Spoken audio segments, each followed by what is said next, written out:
I had to watch my brother before my mom got home from work, and I used to bank on him not eating his food. Like the chicken nuggets, kid cuisine meals, whatever he had. I was just banking on him to not, because all he wanted to do was eat the damn sweets, and I'm like, I don't want that old overburnt fucking microwave brownie. Let me get that macaroni cheese, but he would always put the brownie mix in the damn macaroni, man. That shit used to piss me off. Roll me Mac.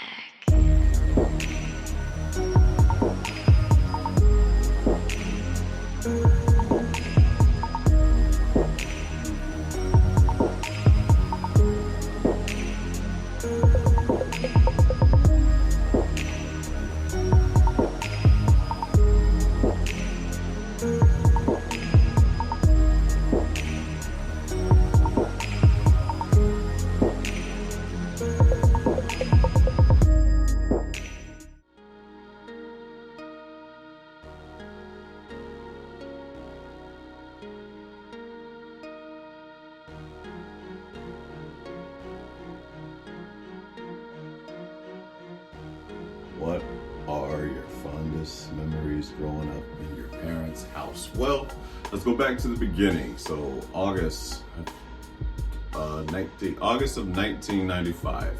All right, so it's me, it's my mom, it's my Aunt Christy, it's my cousins Tony and Christoria, which is my Aunt Christy's kids. It is my little brother, it is my cousins Brandon and Micah, and we move in, and we still got that new house smell. And it was, I just remember it's something being new. You know how it is when something's new, you try not to fuck shit up, but I remember walking around the neighborhood, and I met a couple kids outside about my age and a little bit older. It was Rob. Rob lived across the street. Rob had 3 dogs. They chased me one night coming home from being outside and shit. Those 3 dogs chased me down the street. Everybody in the neighborhood knew that I could say mama. That's all I'm saying. And I screamed mom, mama, everything, screaming while those dogs were chasing me on my 21 speed right there. But also the Morgans, I met the Morgan family, Tony, Chris, Aaron, all of them, you know what I mean? It was cool, they were cool. They embraced me, a lot of times when I couldn't get in the house or something like that. I think even Miss Tirsa, I think their mother watched my brother a few times too. Just to help out, just being neighborly and all that stuff. But growing up, I remember playing basketball in the driveway and but signed up for Birdsong Recreational as a fifth grader.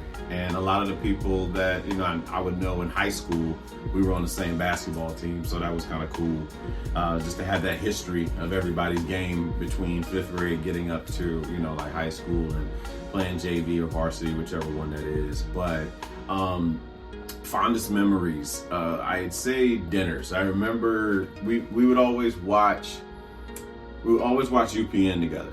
My dad would make dinner, and then he'd kind of go in the living room, and then it would be me and my brother and my mom, and we would watch UPN. So if that was Just Moesha, if that was Homeboys in Outer Space, if that was The Parkers, if that was One on One, if that was, like all the black UPN shows that used to come on, we would watch those all the time.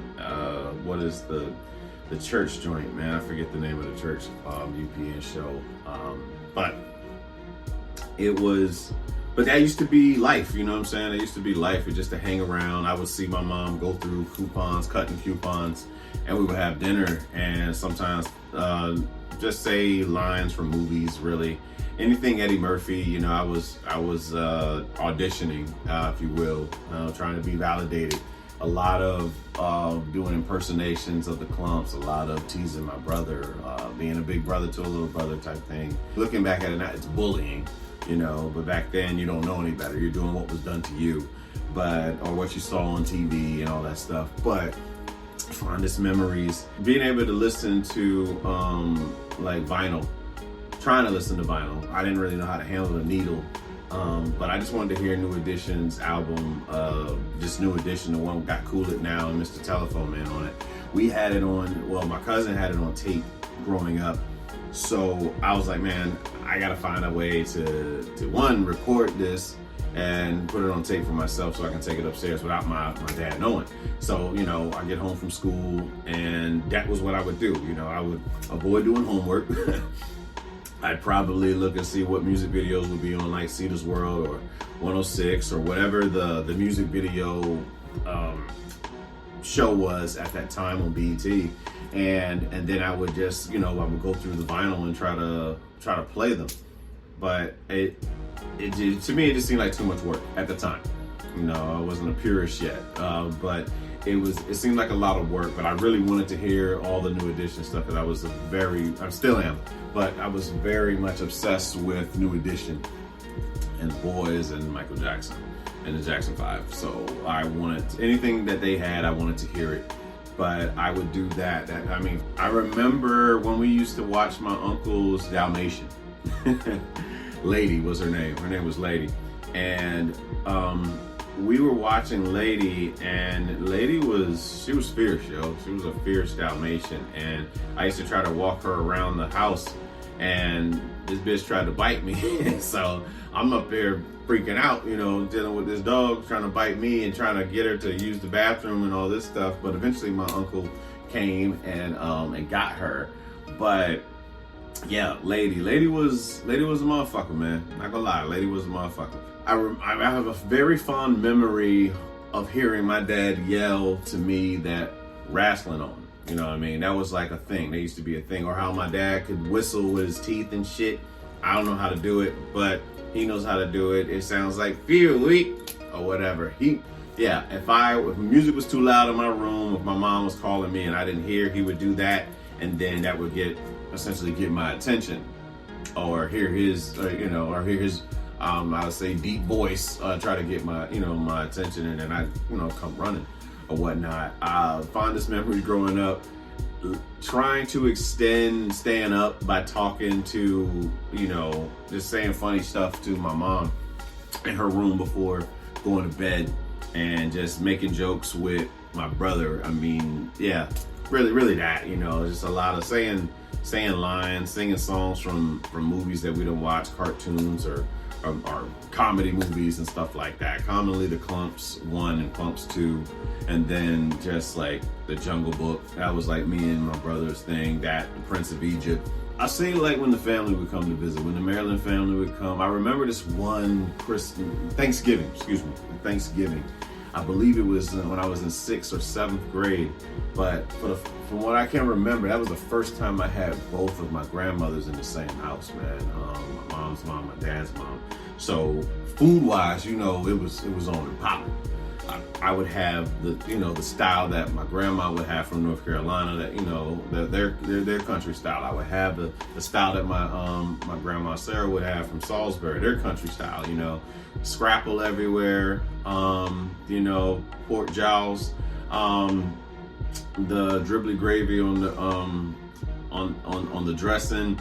The turkey, the ham, all that, everything, and then to be able to sit there with my grandma while she cut the ham and eat the fat. I used to live for that, whether that was whether we were in Salisbury for Thanksgiving or Christmas, or whether we was in, she came to visit us in Virginia. I wanted to be the one to fuck up nothing but fat. I didn't care really much about the ham, but ham fat is something that I would wait. I would wait to get my piece, like a huge that fat back, and the back of the ham fat back. Try saying that 5 times. That's what I would wait to get. But that was the Thanksgiving. My grandma taught me how to spin a ball on my hand, my dad's mom. And she was one hell of an athlete, you know what I'm saying? Probably still bust it down right now at 90. But I just remember, like I said, just everybody being there. I remember fondest memories. I remember when my boys would come through when we were like in 11th and 12th grade, and it'd be me, Shad, Joe, and we would go and get Wendy's and Jermaine too. I had to include Jermaine too. But we would go and get Wendy's and we would bring it back to the house, or we would get Wendy's first and then come back to my crib, or go to Rashad's house and just play video games and try to scheme on girls and stuff like that. Growing up, I do remember. I remember sneaking a lot of young ladies into the house, and starting in middle school. Yeah, I do remember that. I do remember high school too. I remember I used to have my parents' schedule down pat, and then just trying to work around that. And then once we got to high school, it was more like because they had after school activities and stuff. So for a long time, I think I was lying to my parents that I had something going on after school, and really I was coming to the house and trying to do stuff. Yeah, snitching on myself. What does it matter now? I mean, I'll take my punishment, whatever it is. I remember just sitting in my room, I would have whatever album playing that was. I would have like It's Dark as Hell is Hot. It's Dark and Hell is Hot DMX album playing, and then I would be playing PlayStation 1, my little bro CJ, down the street. That's T-Dot's brother. We would just game and joke all day, honestly. Even Gus too, you know what I'm saying? Me and Gus would come by the house and we would game, or I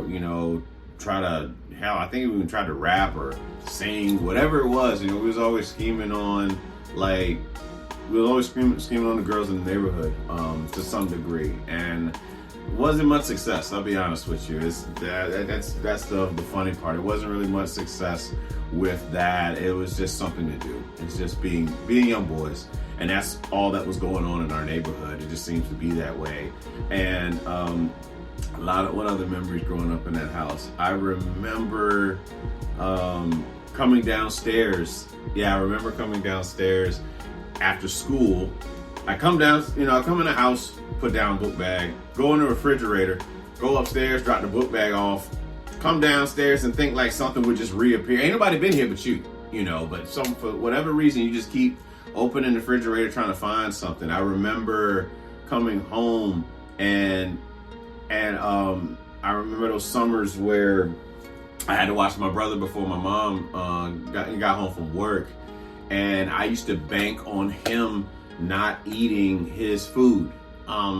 Like the chicken nuggets, kid cuisine meals, whatever he had, I was just banking on him to not, because all he wanted to do was eat the damn sweets. And I'm like, I don't want that old overburnt fucking microwave brownie.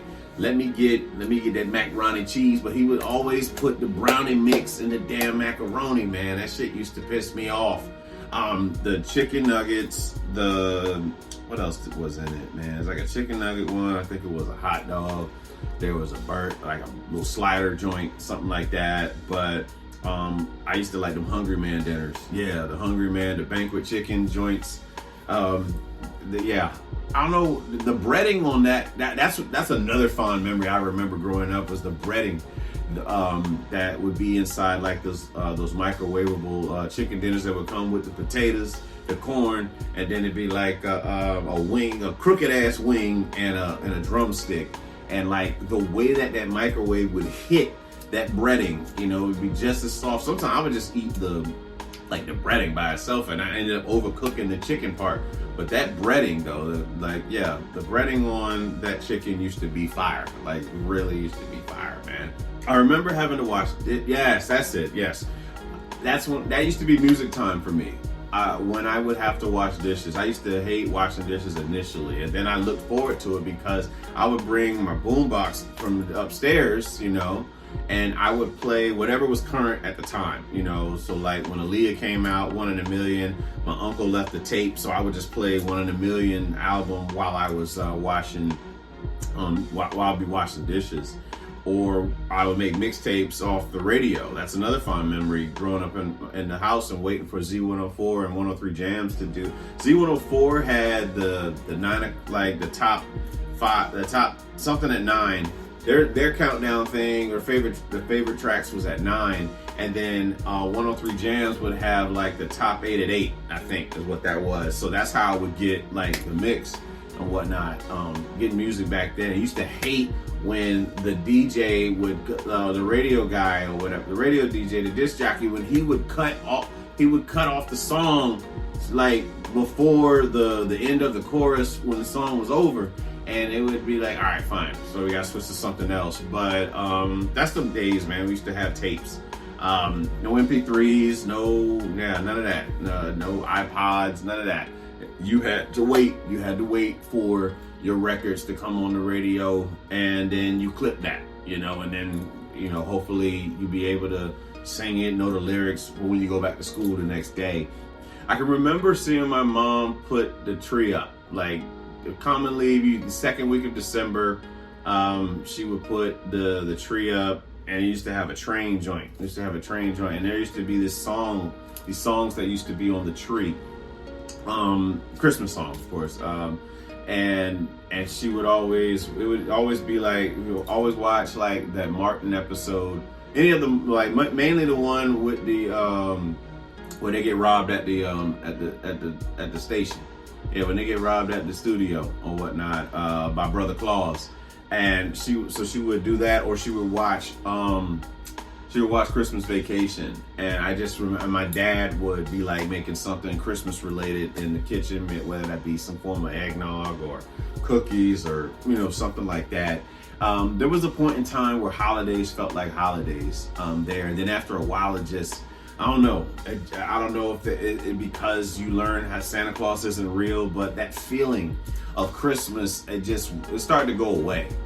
You know, still miss time and holidays with the family, of course, when it was simpler times and, you know, before you didn't know a lot of things. But there is a feeling, and I'm sure that for those that have had it or still have it, you know what I'm talking about, where you have this feeling around the holidays, man, with your family. And it feels good. You're anticipating what Santa brought, even if, you know, obviously, you know, Santa's not real, but the allure of Christmas is there, and it just feels like Christmas. You know what I'm saying? Like walking around, like how we used to walk around Chesapeake Square Mall, and trying to figure out what you, or having the Sears or the JCPenney's catalog, and then saying like, I'll circling shit, talking about what you were gonna get for Christmas that year. And it was just a feeling, you know, it really was just a feeling. And I can recall being woken up to take showers because I would just come in from outside and I would smell like beer outside, sweat. I'm walking everywhere because I wanted to get. I got to a point where I was too cool to ride my 21 speed around the neighborhood, just in case some girls it's hard to walk with girls when you on your bike. They're just trying to talk to them, you know. So anyway, what you gonna do this weekend type thing. So it was about being cool. So I started to walk the neighborhood just like I would see my cousin do. You know, like whenever he would just leave in Salisbury and just walk the city, and I wanted to do the same thing. You know, I thought that would make me cool, and I would see like my friends from around the neighborhood, they would be doing that too. So we started doing that. We started walking around and just trying to, like, again, just scheme after girls and stuff like that until we got cars. Yeah, this was some simple, like very simpler times, man, growing up there in the house, just seeing what would be for dinner. Like, I remember when we first moved to Virginia, that was the first time I had Papa John's. I don't think we had Papa John's in Maryland at all. I think whenever we would get pizza, it'd either be Domino's or Pizza Hut. But I remember Fridays, if Mom was out of town, me and Pop would go to Blockbuster. And so, I would get the games, he would get whatever movie was going on at the time. I remember that one time he bought Players Club, and Players Club was showing titties and ass and shit. And Mom was like, Mom was going, so like, don't tell your mom. I'm like, all right, so I watched it, and it's just because it was funny too, because of like who else was in the movie, and just wanting to keep up with the Joneses of what was going on. But yeah, having those going to Blockbuster with Pop on a Friday. Obviously, we take it back on a Sunday, watch whatever was popular at the time that came out, Players Club, Money Talks, Nothing to Lose. They'll, just that's 90, around about 97. And what else would we do, man? Like coming down, figuring out what was going to be for dinner. Like the common things that we would have for dinner growing up. Sometimes it would be yak, sometimes it would be spaghetti, sometimes it would be tacos for sure, sometimes it would be a meat. Like Sunday dinners usually consisted of like ribs or meatloaf or baked chicken or fried chicken too.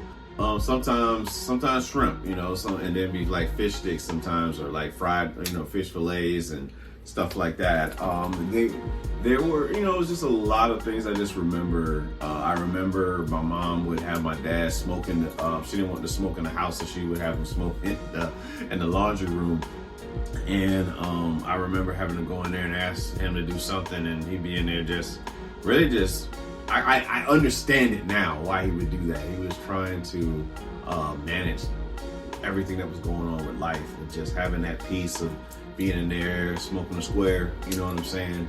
And I would just have to go in there and act like, Mom, I want you to come upstairs for something, or, whatever it is. And learning how to wash clothes, and just having to vacuum floors, having to look after the house before Mom got home, coming home from being outside in the summer and seeing a note on your door about cleaning up this room, and trying to stuff everything under the bed, not cleaning it, just throwing everything under the bed, having to be on punishment, right? Being on punishment from you're not able to play any video games. So what that means is Mom get home about 5 o'clock.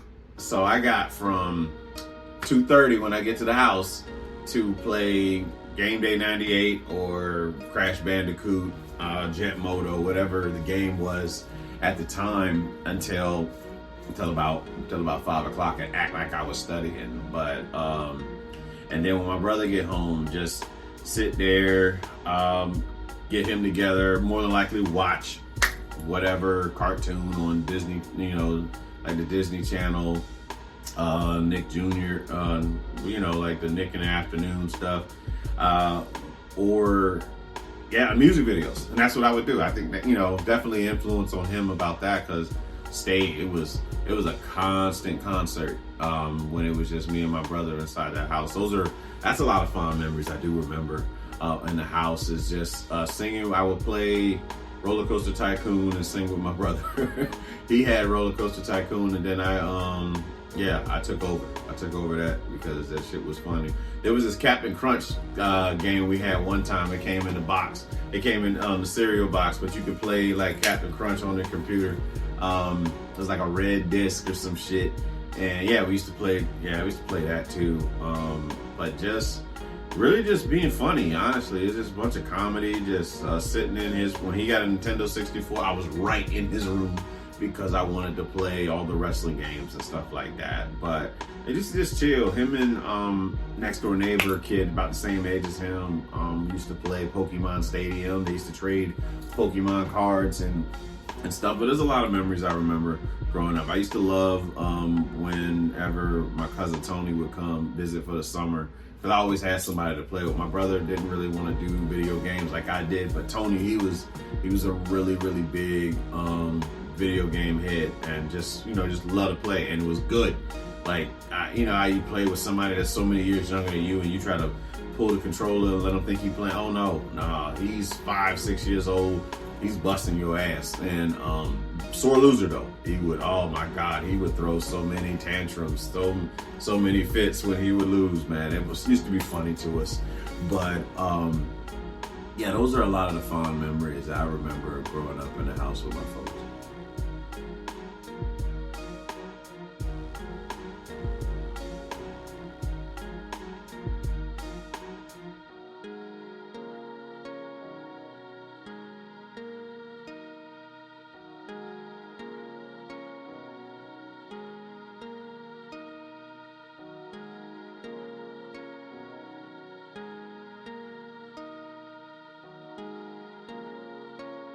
Your favorite part of a great conversation? My favorite part of a great conversation is hearing information I've never heard before, even if we're talking about the same subject, like something I've talked about before, but hearing it in a different perspective in ways that I did not gather it before.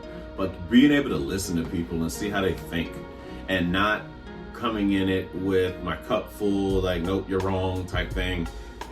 And so when I listen to people and just seeing how their mind works, how they believe things are, it's an adventure. It really is. It truly is an adventure to listen to people in conversation that come with sense, though. I ain't with the just talking bullshit. Like if you're just trying to be funny or something like that, but there's time and place for that. But like if you're in a, like for real, like a healthy conversation, a healthy debate with some people, I love listening to different perspectives and then being able to bounce questions off of that so that I can learn something for that. Also sharing something, I'm sharing my perspective in a way that they get it. And I share something and then they hear it in a way that they didn't see it before. So, I love that about a great conversation. It's especially like what's really good for me a lot of times is when let's say I've talked to somebody from back home and we get on the subject of like storylines from like middle school and high school. And it means nothing now, but to learn like, oh, I did not realize that, y'all was together. I didn't realize that y'all was, y'all used to talk. I didn't realize that you were friends with that person. I didn't even realize you didn't like her, like those things. And just being able to laugh at it and be like, we were kids. What do we know? But it's so solid when you just are able to feed off of each other in a conversation where the conversation goes on for hours on end. I say this, almost every time that me and my best friend T-Dot have a conversation, it is something remarkable. They could be recorded each time, obviously privacy for some of the things that are being said, but like the energy that comes off of that conversation in which we are like in tune with one another. We have such an alignment when it comes to conversation and the experiences that we've had from childhood even to now. And even, like I said, even till now, like where we are in our life, it's amazing to see the growth that we both have shared, we both have had, and still going through it, and I've seen so many changes that the both of us have well, being able to experience. So it's really cool to have like someone that just gets you, in a sense of like I'm talking about from like when you were kids till now, and it's been around that long to remember when you used to do this thing, and now just watch your maturation as a man and as a woman, to where we are right now. But loving about a great conversation is like a really solid debate. A really solid debate when somebody makes like a bold statement, and then being able to ask questions off of that. And it's not personal, it's not like I want to fight you over this debate. It's literally just a healthy debate.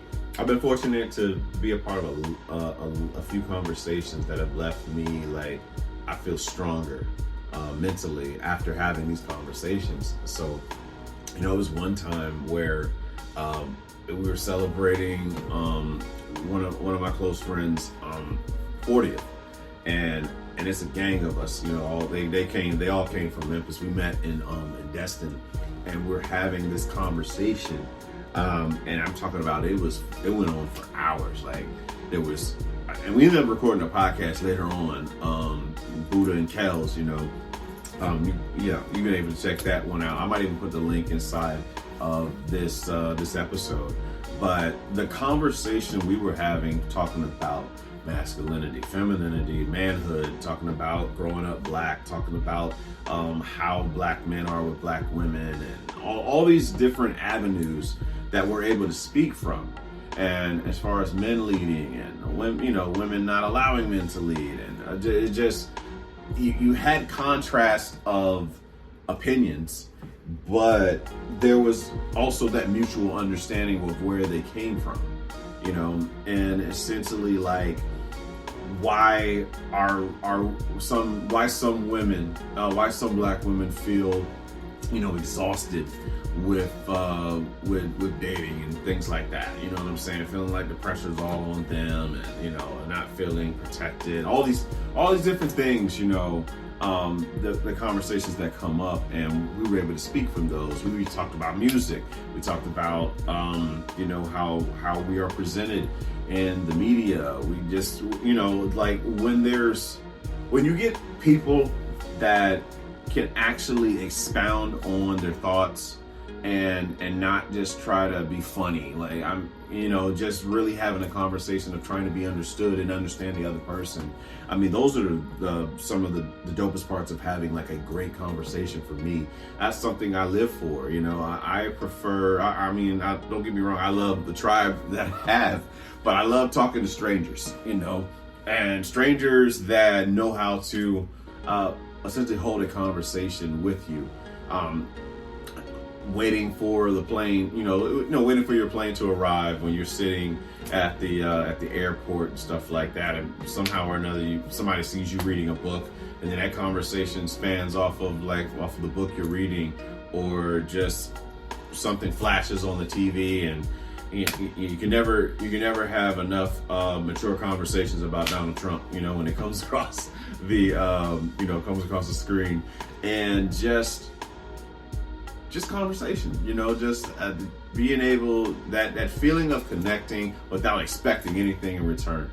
Nothing like that. That is one of the greatest feelings ever, to have a conversation with someone and they don't want anything from you. They don't want anything from you. They just want to be in the present moment with you and have that conversation, and then they go on about their business. A couple of conversations. Another thing I love about a great conversation is when somebody has like preconceived ideas about you, for the simple of your race or your gender, and then they can admit that they were essentially wrong about you. That's another thing, to have conversations with people from different backgrounds, and then for them to be like, man, I really never looked at it like that, and stuff like that. So it was, I enjoy having conversations with people that I don't know. Interesting enough, I don't like people, but I love a great conversation, though. That's one thing I can say. And what I mean by I don't like people, like I'm okay with just being to myself. I'm okay with just having some easy listening music, something to drink, something to eat, and something to watch, or a book to read, and I'm okay with life. I don't have to be in the party. I mean, I can appreciate the party, I can appreciate being around people, but it's not required for me as much as it once was. Like feeling like I was left out, or FOMO or what have you. Now I'm okay with like being just being to myself. I'm good in my own company. That's how I like to look at it. But love a great conversation and a great conversationalist, somebody that actually allows people to speak. That's my thing. If we're in a debate, I don't want to cut you off. I want to listen to what you have to say so that I can, retain what you're about to say to me, and then I'm going to give that back to you with my own perspective and opinion on the topic. I've seen that of where you have one person that kind of talks over that person while they're talking, not allowing them to make their point. It's almost as if they're going to say something to discredit what their point is. And but it's at the same time it's it's fun. But if it gets too excessive, then it kind of kills the conversation itself. But being able to just listen, we can be excited, right? I know for sure I'm the first to admit that I get excited in a great conversation, and sometimes I'll tend to talk over the person because I'm starting to listen to reply versus listening to understand. But being able to hone in that excitement so that you can just listen to what the person has to say, you'd be surprised what you can hear, what you can gather from it. I love a good conversation, man. Where it can go from just about anything. We can talk about life, we can talk about growing up, we talk about sports.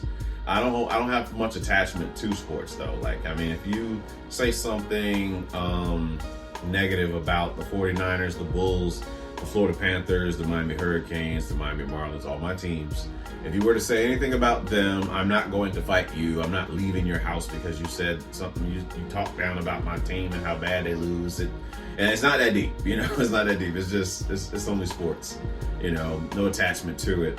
But to get in a good sports debate, you can always love hearing like some of the interesting debates that come about when you have kids that are fairly younger, whether that be teens or if they're in their 20s, and how they feel about LeBron compared to that of us who grew up with, who saw Michael Jordan play, and then for hearing them say that LeBron is better than Michael, it's always, it's fun. It's a fun thing. And same for music too, like debating music, debating hip hop, debating the hip hop of today versus the hip hop that we grew up with, and even the ones that our aunties and uncles, they that were the aunties and uncles that were like 10 years, 15 years older than you, that had that more of that Eric B. Rakim, LL Cool J, Run DMC, their time frame, compared to us who had the Rough Riders, the Rockefeller, Master P. Yeah, so like back when those guys were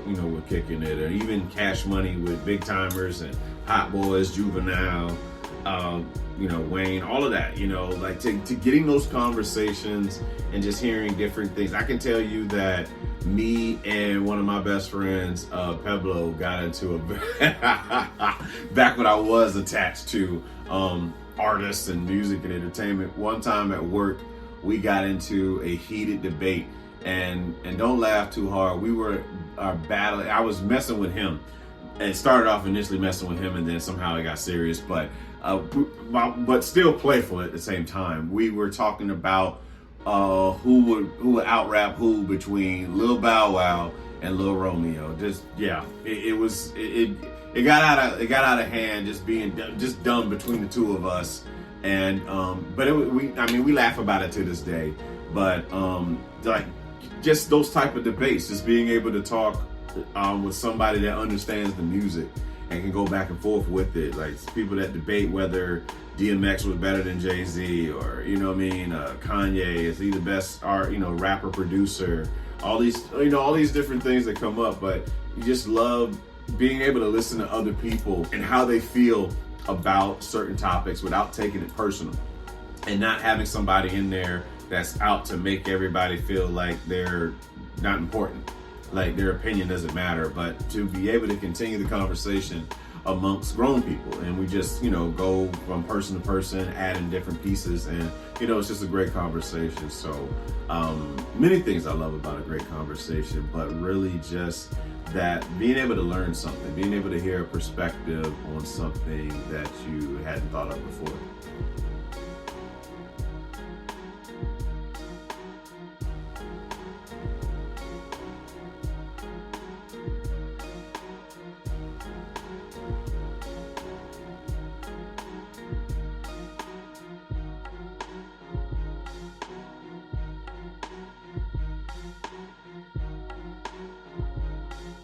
Game shows did you want to be on growing up? Double Dare.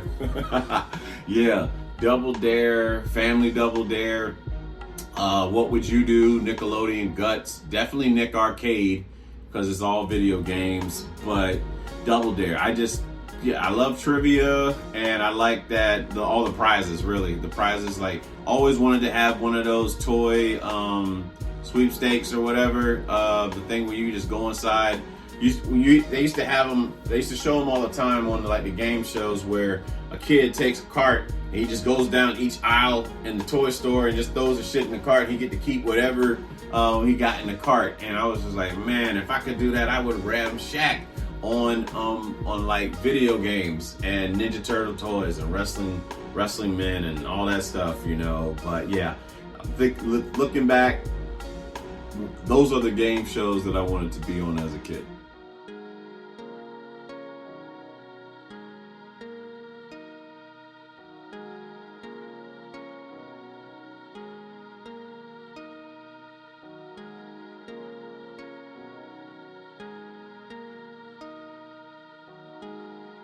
Feel has been your greatest win so far in life?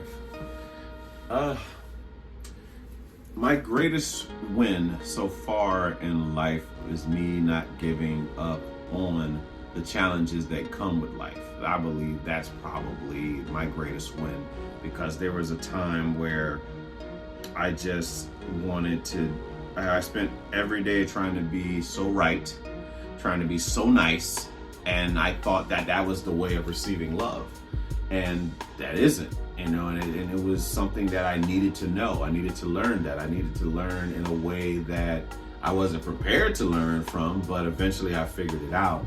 But I just spent a lot of time in life trying to be perfect, putting on fronts, pretending to be something I wasn't, trying to say what I thought people wanted to hear, trying to impress people that didn't give a fuck about me, and I just wanted their validation so bad. And then I when I didn't get it, I wanted to die.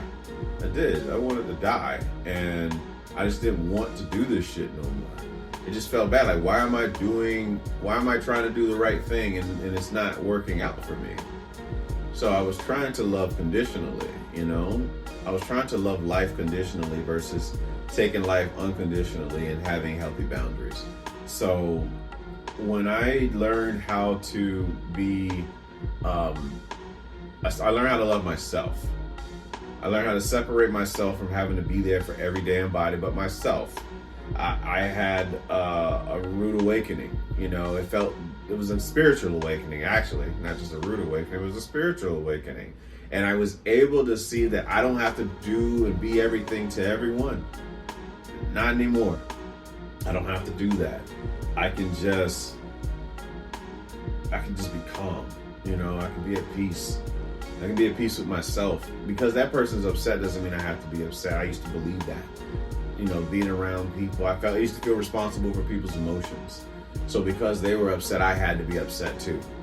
Whatever it is going on. Just like a kid in the class and teacher says something fucked up that he felt fucked up to him. Man, fuck that teacher, whatever, stupid shit. Or if a girlfriend was, always getting upset about something that happened, I had to try to fix it. Try to make her happy. Imagine that, thinking you could make somebody happy. You're gonna die trying to make people happy. I can tell you that right now. focus on yourself. Focus on the only happiness you can control is yours. Everybody else's happiness is subjective. So focus on yours. Let people be exactly who they are and decide where you want them in your life. So the greatest win was just really focusing on oneself. Being able to take a step back, not trying to overload the plate. I wanted to take on everything and everyone. I wanted to be super ego. Yeah, I had a super ego. I don't know if it's a super ego. I still got ego, but not super ego like it once was. I just thought that was my job. I had to be whatever anyone wanted me to be. And imagine feeling that way with everybody you meet. Everybody feels a different way. So you don't know who you are. And that's what I was. I didn't realize who the fuck I was. I was trying to be everything to everyone, but I didn't take time to figure out what I wanted. I didn't take time to learn what peace meant to me. And after a while, I stopped trying to do so much, and my brain recalibrated itself, and I realized that I don't have to always be available to someone. I don't have to answer my phone if I don't want to. I don't have to respond to that text message as fast as, I believe I once did. I can take time and be like, you know what, I need some time to breathe. I need to take some time, sit here and meditate and, let your mind kind of relax a little bit.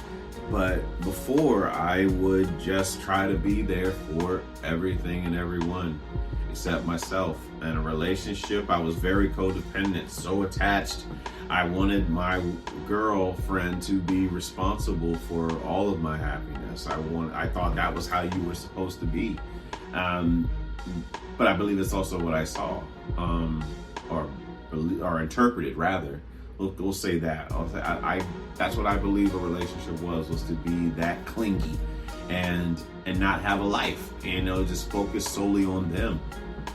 And at one point in time, it might have been beneficial. After a while, once you get older, you both have two separate lives. You have friends, you have people, you had a life before, you guys got together. And I believe that, I would be sometimes I would be the guy that would just disappear. Like you would have friends. You have friends, female friends for that matter, legit female friends. And then you get with a girl and then everybody's gone.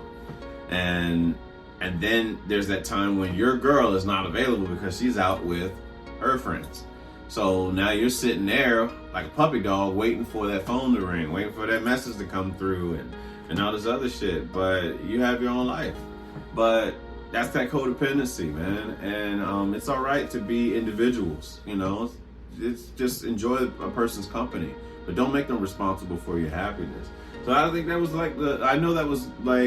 it's one of the greatest wins I got when I overcame the challenges. I overcame what I thought was life at one point in time, what I thought was love, what I thought was abandonment, all these different things. And it's just me versus my thoughts. And that's and hearing so much stoicism. It's like the act that, it's not the act that bothers you, it's your thought on the act that bothers you.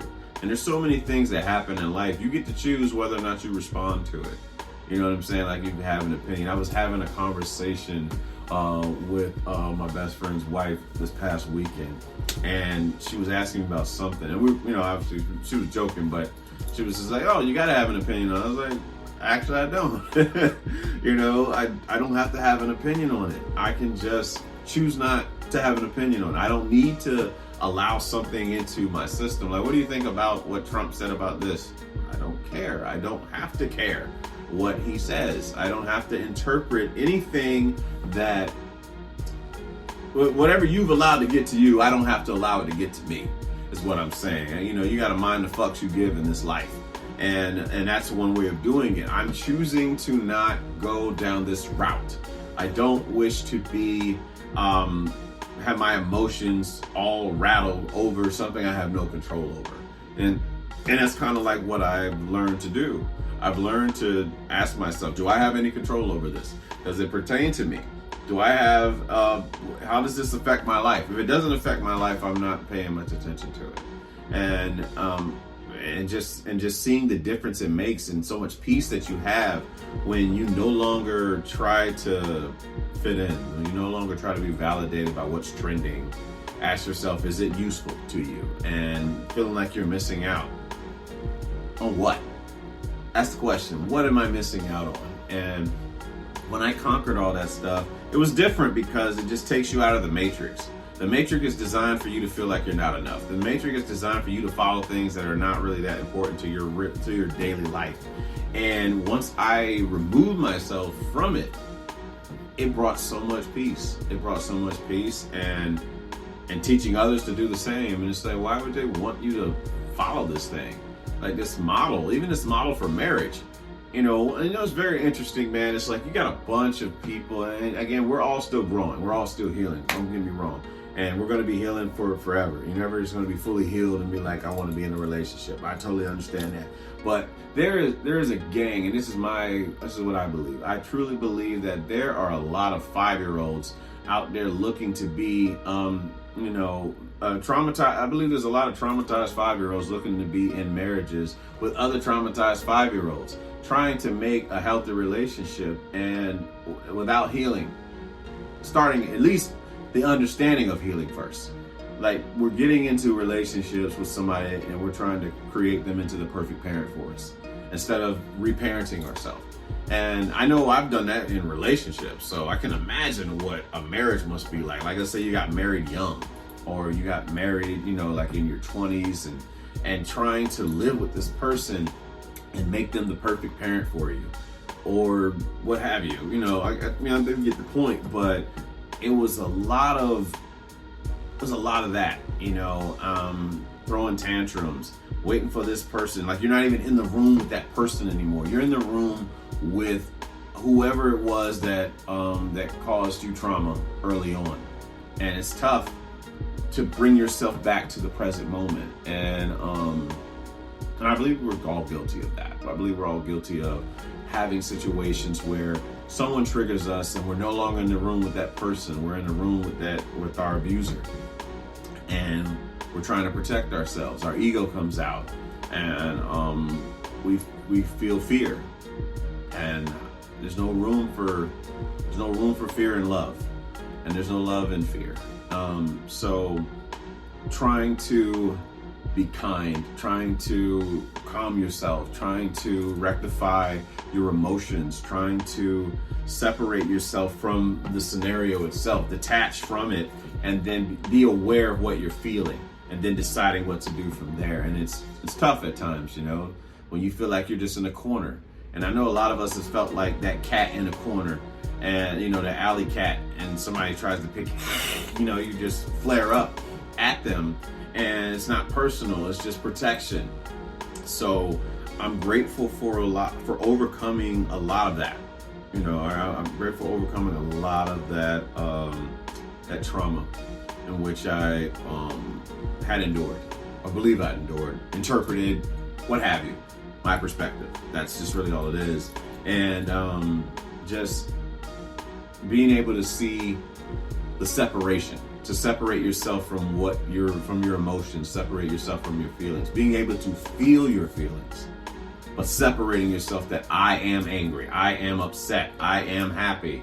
No, I feel happiness, I feel happy, I feel angry, I feel like I'm separating myself. I'm aware that I am not my emotions. I'm aware that I'm not my thoughts. I'm aware that I'm not my mistakes. I'm aware that I'm not my accomplishments. I'm aware that I am separate from whatever it is I believe I'm attached to. You know what I mean? Like, whatever you believe you're attached to, you're going to defend. And it's okay. Like, you get to a point where you just accept and you don't try to defend yourself. In a sense of like letting people be wrong about you, let people be misunderstood, let you be misunderstood, being able to accept the fact that people are hell bent on just misunderstanding you, and it has nothing to do with you. It's all about what they're fighting on the inside. They're projecting their pain, and because nothing I do is anything about you. So what does it matter? You do what you do. Live your life. You're in your own bubble. I don't need to talk about you. I'm dealing with myself. I'm going to work on healing myself. I'm going to just let you have whatever it is that you're going to do. But I mean, that's really like what I consider to be the greatest win for me, was I was able to overcome those obstacles that I was facing, where I felt like I wasn't worthy of life anymore. I wasn't worthy of love. I wasn't meant to be here anymore. And all these things that are just clouded by ego. Ego feels like you're not enough, or ego feels like you're on top of the world. But the soul just is. And that's just having that spiritual awakening. Hopefully you live your life long enough to where you have multiple moments like that, where you just feel like the soul just is, and that, you know, the world's not on top of you're not on top of the world, and the world's on top of you. Ego. And I wish that for everybody. I wish everyone to feel everything that they feel, and then recognize, like, to separate themselves from those feelings, and being able to just be aware of what you're doing, like to see yourself, like to watch yourself like it's a movie, and you're not attached to it. You're not saying like I am triggered. I feel triggered. You're separating yourself from that. But yeah, that to me is the greatest win in my life so far, of not giving up when what was sent to take me out. And I commend other survivors of that same mindset that are watching this, that are listening to this, just to keep going. Be stubborn, keep rolling. As David Goggins says, stay hard. You know what I mean? Just stay hard. Accept things about you and move forward. You know, I was too nice. I was acting like a bitch. I was acting like a punk. Accept that and move forward. You have a growth mindset, not a fixed mindset. You don't have to stay where you are. We lost, so what? I come back and play again tomorrow, or whenever I can come back. I failed at this. All right, well, I'll come back again, and just keep going. Have the courage to fail. Have the courage to fail so that you can succeed. And I'll end it with that. So this is Romy Mac, Zaz Rome. Another episode in the books, and I'm out. Good night, kids.